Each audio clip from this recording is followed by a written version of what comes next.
you're looking to dive into topics on how to live a happier, healthier, more fit, and long lifespan, then you've come to the right podcast. Livin the Dream with me, Coach Damian Evans. Together, we will explore the topics on all things health, fitness, and wellness. Together, we will be lifelong learners on this journey to living the ultimate dream. What up, Dream Team? Coach D here, coming at you with another growth MINIsode. This will be a bite-sized episode with the goal of setting a growth-minded intention and focus for the upcoming week. Each MINIsode is going to offer a quote that encapsulates the theme of the week. And after the quote, we're going to dive into a weekly focus, something small that we can concentrate on for the following 7 days. As well as we're going to touch on a physical activity and a nutritional tip that will better assist us in working towards a more healthy and optimal way of living our own dream life. And each MINIsode is going to end with the recommendation for the week. The recommendation could be anything from a podcast, a book, an article, a paper, anything that I think is going to help better educate ourselves toward the overall focus of the week. And if this is your first time listening to a MINIsode, the goal is to listen on Friday, Saturday, or Sunday to be ready to start the challenges of the week on Monday. So listen to just one MINIsode every week, and as that week finishes, move on to the next week's MINIsode. I mean, you can start all the way over at MINIsode number 1, or you can join up with the team right now. These MINIsodes will only be as beneficial to you as you're willing to make them. So if you're playing along with the weekly focuses or the physical activity and nutrition tips, it'll help you be much more successful to do this with someone in your life. So grab an accountability buddy and share on your social media platforms the challenges of the week. You never know who is going to be quietly watching and rooting for you, and you never know whose life you will truly inspire just by sharing your journey, both the challenges and the successes. You're going to be far more likely with a support system and a social network to be successful. Get someone that's chasing similar fitness goals as you and do this with them. And as you work on making your life healthier and you motivate your network through your positive actions and your lifestyle choices, the ripple effect, it's unimaginable with who will be touched by you motivating and posting and including others in your journey. So let's dive into this week's Growth MINIsode. All right, team. So before we get into the quote of the week, I just want to take a moment for celebration. This MINIsode marks the Livin the Dream podcast's 1-year anniversary. 52 weeks ago, I committed to launching at least one episode a week for a whole year. Over 3 years ago, I had a goal of launching a podcast, but I had literally no idea what I was doing. I created a little notes section on my phone with multiple folders, and after I added ideas and resources and lists and tips and tricks that I thought would be helpful for the people who I coach, then in March of 2020, our whole world was flipped upside down. The first few days of quarantine, they were rough. I hated the feeling of just sitting around and doing nothing. So it didn't take much time for me to make a decision and take on a project that was more of just an idea up until then. I researched everything on my own. I reached out to those who were doing it really well. I bought the equipment that I thought was needed for high quality production, and I just dove in head first. Was I good? No. Am I great now? Not really. I'm still learning. But I had a goal. I had a deeper why of helping get information to those who really wanted to learn. And I made a commitment to myself that I wasn't going to break no matter how much extra time I had to invest. And here we are, a year later. We've produced 52 MINIsodes, one a week for a whole year. We've also produced over 25 masterclass single topic episodes, totaling over 80 podcast episodes in a year. And with over 10,000 downloads from all over North America and even some listeners in Australia. Shout out to the Australians. You guys are awesome. We've shared some amazing success stories with our Livin the Dream team listeners on our social media page, which is at @livinthedream_podcast on Instagram, at @livinthedream_podcast. And I really can't thank everyone enough for their support and their input and their feedback that helped make this year the success that it was, at least in my opinion. I love you all. I'll be changing up the format starting the new year, but feel free to start all the way back at MINIsode number 1 and continue the weekly focuses and the challenges for another year. And then if you have someone in your life, anyone in your life that's starting a fitness, health, wellness journey, support them by sending them the first MINIsode just to get them going and see if it can help them. Together, we're going to continue to grow. All right, moving on. This week's quote comes from the legend Mark Twain. And Mark Twain said, "Without dreams and goals, there is no living, only merely existing. And that is not why we are here. Without dreams and goals, there's no living, only merely existing. And that's not why we're here." And of course, for those of you listening in real time, the new year is upon us, and goal setting is super relevant right now. However, even if you're listening to this in the future, goal setting is still very applicable and very important. When considering your goal or goals, there is a lot of nuance that you want to be aware of. And each small change to your goal could create a huge likelihood of success or a large likelihood of failure. One example is to create an approach-focused goal instead of an avoidance-focused goal. So you have two different aspects here: approach-focused goal and an avoidance-focused goal. An example, let's say if you wish to improve the quality of your diet. If you wanted to improve the quality of your diet, an approach-focused goal would be something like eating more vegetables or getting more protein into your diet. An avoidance-focused goal would be something like eating less cookies and ice cream or to take out alcohol of your diet. So approach-focused goals, you're working towards positive, pleasurable, and beneficial outcomes. Something like, I'll exercise 3 times a week because I want to lose body fat so that I can feel better. Or I want to get a PhD to become a professor so that I can help other people learn. Setting approach-focused goals and working hard to achieve them, they make you feel good and they give you a sense of satisfaction and pleasure from identifying and pursuing them. It makes you more energized and content with your goal choice. Now, on the other side of the coin, avoidance-focused goals, they're more on the negative side, painful or undesirable goals, because you're working hard to avoid a negative outcome. So in other words, they're trying to stop negative actions that have negative outcomes, which we want to work hard to avoid. Another example of an avoidance goal would be that if your goal is to, let's say you just want to move out of the state because you don't like the state's laws, mandates, taxes, or the governor, moving to a new place is stressful. It's a big, long process. It's costly, full of uncertainty, and with no guarantee that it's going to be a success. That would be an avoidance-focused goal. You want to move out of the state to avoid something. Another example would be that you're going to study for an exam, but you're only studying for that exam simply because you don't want to get a bad grade. Whereas on the other side, you heard you want to get a PhD to become a professor to help people learn. That's approach-focused. Taking an exam because you don't want to get a bad grade, that's more of an avoidance-focused goal. This is a stressful process that can drain your energy and enjoyment and bring about stress, anxiety, and disappointment, especially if you're not hitting your goal.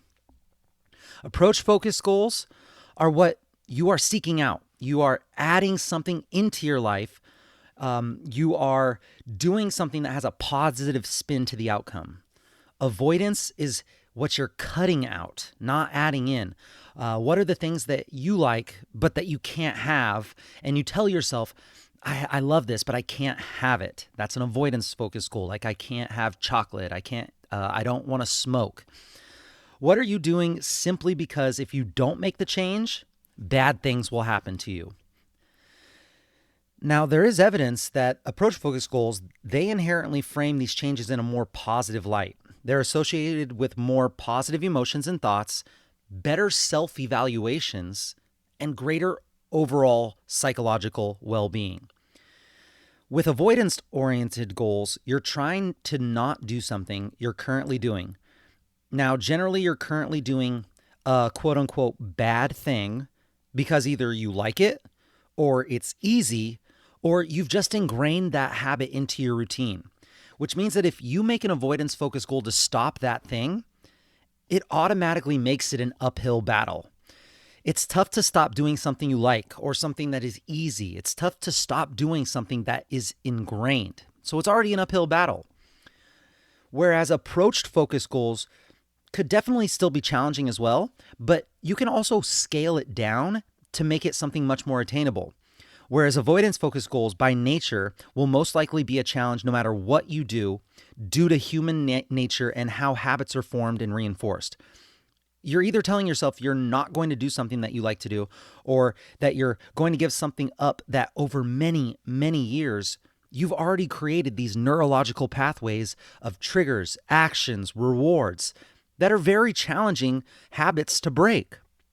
You're most likely going to be fighting against the current with avoidance-focused goals. And then if you think about it on a psychological level, by identifying this avoidance goal, you're kind of admitting to yourself that this is a thing that you don't really like about yourself. You don't like the way that you're behaving about yourself. You think that you are bad in this situation when you're doing it. So it's automatically reinforcing this feeling of, man, I kind of suck. And if I stopped doing this thing, maybe one day I won't suck. And for self-efficacy and positive psychological outcomes, that's not really a great start or a very positive start to your goals. And if all that isn't enough to convince you on just the subjective bullets of these two topics, there's also a study that was done in 2020 by Robert Oscarson titled A Large-Scale Experiment on New Year's Resolutions. Approach-oriented goals are more successful than avoidance-oriented goals. And in the study, people who mostly had fitness-oriented New Year's resolutions, they were significantly more successful if they took an approach-focused goal-setting strategy rather than that avoidance-focused goal-setting strategy. So when you're coming up with a new goal, make sure it's something that you can add into your life. Make sure that it's something that you consider a positive outcome all along the journey of achieving it. And when you think about attacking that goal, it makes you feel good that you're doing it. So this week's weekly focus is to come up with a short-term, a mid-term, a long-term, whatever it is, approach-focused goal that you can work towards starting next week. You can make this as big or as small as you'd like, or maybe you could even take a current goal of yours that may be more avoidance-focused and try to reframe it to an approach-focused goal. You know I believe in you, and if you have any questions or anything, feel free to reach out. With the right guidance and mindset, you can have it if you want it. This week, instead of a physical activity and a nutrition tip, we're going to do a challenge for each of them. We're going to pick just one physical activity action and one nutrition action that helps take us closer to our goals, that we can maintain for the foreseeable future. I like to say for the rest of our lives. So if you can find a goal, a small physical activity action, and a small nutrition action that you can add into your life that you can maintain for the rest of your life, that's what we're looking for. And we've said this many times before, many, many times on this podcast, this should be something small, something that is almost harder not to do than to do. It'll probably be something that you laugh at first as well. You're probably going to think to yourself, this won't help anything. This will have zero impact. This is too small. But we have to trust the process. And in full transparency, if you choose the right action, it will be too small to get us to our inevitable large long-term goal, especially if you have a good long-term goal. But that's not why we're doing it. We're doing it to get momentum, to start stacking some small wins, and psychologically, we're adding up small daily accomplishments, proving to ourselves that we can do it. Mentally, we're checking things off that are positive towards what we're trying to do. And maybe we're hitting new streaks. Maybe it's, I did this many days in a row, and you've never done that streak before. We're talking about making this kind of like a small snowball at the top of a hill, and you're just going to give it enough of a start to really start collecting and accumulating more and more as it grows into something larger. So for your physical activity action that you're going to choose to do for the rest of your life, here are some ideas to maybe get your creative juices flowing. Maybe anytime you have the option between the stairs and the elevator, you choose the stairs no matter what. Maybe as you turn on the shower and you wait for it to go from cold to hot, you just do 5 push-ups every single time before you jump in the shower. Just 5 push-ups while you're waiting for the water to get warm. Maybe you sit in a deep squat anytime you brush your teeth. in the morning and in the night, in order to work on your hip mobility, your ankle mobility, and your lower body strength. That's 2 times a day for about 2 minutes each that you can sit in a deep squat. Maybe anytime you want to scroll through social media, you have to do it standing up. Make it a rule that you don't scroll while seated and relaxing. And this might be a little tough one to do if you're going to choose to do it forever. Maybe anytime you want to listen to your favorite audiobook or your favorite podcast, you have to stack it with a walk or something where you're doing something physical. Maybe after every dinner, you just take a 5-minute walk. 5 minutes after every big dinner. Maybe instead of sitting on your couch to watch Netflix, you decide that you sit on the floor and you do mobility work or deep stretches while you're watching Netflix. And lastly, while you wait for your coffee to brew, you just do 10 squats. You're just going to sit there and watch it anyway. If that's what you do, maybe you sit there and you do 10 squats. Do you see how small or simple that these things can be? Stack it with something that you already do every day, make it super small, and make it easier to do than to not do. Set up your environment to point you in the direction of success. If my goal is to do a pull-up every time I walk through the door, but I don't have a pull-up bar on that door, that's going to be a tough ask. So set up your environment. Make it easy. Make it almost impossible not to do. Next, for your nutrition action, it's the same thing. What are you going to choose to do from here on out for the rest of your life for your nutrition? Maybe it's drinking a glass of water right before you wake up. Before you do anything else, just drink a glass of water. Maybe it's taking 3 deep breaths before you eat anything to help your body digest your food. Maybe it's to add at least one superfood into your daily intake. Somewhere in your day, you add a superfood like blueberries, matcha or green tea, red bell peppers, walnuts, dark chocolate, avocado, salmon, adaptogen mushrooms, or any other superfood that you enjoy and you feel better when you eat. That's maybe your goal. You add one superfood in somewhere in your day. Maybe you won't eat past 10 p.m. Maybe you make it a practice to do one bulk prep of a certain food that you like. Maybe it's getting your veggies ready or your meat ready for the following days. And here's the easiest thing. I mean, it's not easy to do, but it's super easy to implement. Could be one of the best things you could do for your health when it comes to nutrition. When you eat, just eat with no distractions. If you're eating, there's no TV, no phone, no nothing. Just you and an awareness and maybe the people in your life, like your family, and just being aware of what's taking place in front of you. Hell, you might even get a whole new view of what eating actually is and is doing for you and your body. So maybe try no distractions while you're eating. Another one, I made a choice that I wasn't going to drink soda ever again. And I know this is a hard one for a lot of people. So if you drink like 2 bottles a day, this wouldn't be a very good one to start with, of course. Maybe every time you drink a soda, you make it a goal to walk 10 minutes afterwards, something like that. And maybe you could switch from something easy like Jiffy peanut butter that has a bunch of added sugar in it to natural peanuts only ingredient peanut butter. Make it super small, make it easier to do than to not do, and set up your environment to point you in the direction of success. I want to hear about all of your decisions, your lifestyle changes. I want to hear about what you decide to do for your new physical activity action. No matter how small, no matter how seemingly insignificant, let me know. Same thing with your nutrition. Message me, post it, and tag me. You can tag me at livingthedream_podcast or at Coach Damien_SD. Share with your network, and I'll make sure that I share with the Livin the Dream team. Here are my 2 things. If I'm going to ask you to make your 2 things, here are my 2 things. For physical activity action, I'm going to do my age in push-ups and body weight squats every day. So when I turn 35 push-ups, 35 squats every day. When I turn 50 push-ups, 50 squats every day. I'm going to stack it with either the end of my workout or my morning wake-up routine or post-dinner movement. So I have 3 opportunities there. If I miss one, I can hit it on the next one. For my nutrition action, I'm going to stop before I eat dinner, and I'm going to take 3 deep breaths. I'm going to put myself in that rest, digest phase with my breath, and I'm going to consider where this food came from. What had to give its life so that I could have this nourishment and be healthy? Or is this factory or man-made?